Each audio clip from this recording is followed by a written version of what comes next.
strong foundation, it means our house is not going to be strong. We need a strong foundation. So, in a composition writing, what should be our foundation? Statements and introduction, right?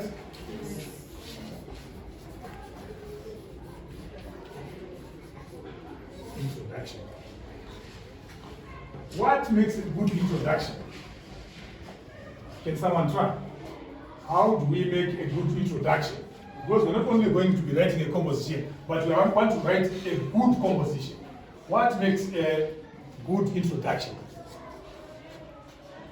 Yes. Yes, please. You can use idioms for your vocabulary. Right, the use of idioms, right? You can start your composition by quoting a famous idiom, right? For example, we can say, birds of the same feather perambulate in habitual proximity, right? Which means birds of the same feather flock together, right? This is a very catchy introduction in that the person who will be marking your composition will actually be intrigued or will become interested to know what exactly you want to say in the composition, right? Yes. So don't start a composition by saying it was on a Monday morning and the sky was blue and the birds were singing. No, that is no longer acceptable in compositions, right? Find a very interesting way so that you capture the what? The attention of the reader, right? So that he wants to read more, right? Yes. Can you think of any other ways of starting a composition? She has said we can start off by an idiom.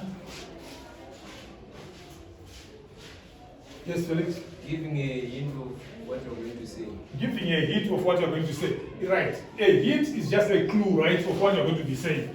Don't give out, everything that you want to say in the composition, right? Because if you give out the whole story in the introduction, the reader won't be interested in reading further, right?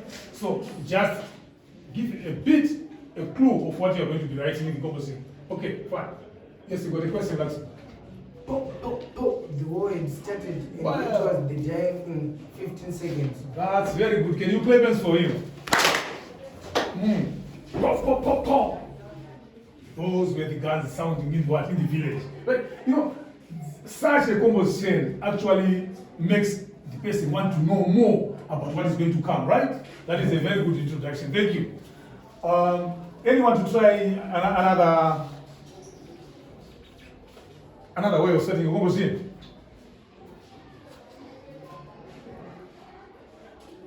Yes.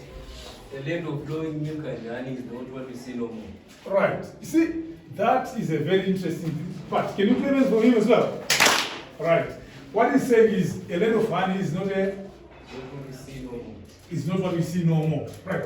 This actually will make the reader want to know what he is referring to as honey and what he's referring to as is not seen anymore. Right. So after the introduction, where do we go? Mona Lisa. We will go to the body of the composition. What makes up the body of the composition? The body of the composition is made up of what? The paragraphs. Now, one idea following the other, right? In order, right? Yeah. Then at the end, what do we get? Say after 4 paragraphs, what do we get? Who hasn't said anything? Happiness, yes. Conclusion. What do you include in the conclusion there? What do you include in the conclusion? Patimo. You haven't said anything today, that's why I picked on you.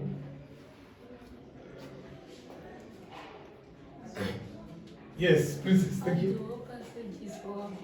Right, you are sort of summing up what you have been saying in the whole composition, right? That is the conclusion, right? So, I think by this we can say we have done with composition, good composition writing. Do we have any questions? Do we have any questions about composition writing? Good composition writing. Do I take your silence as a sign that you have really understood what we are talking about in composition writing? Yes. So if I give you a composition to write, are you going to produce a good composition for me? Yes. Okay. Thank you. Right. So.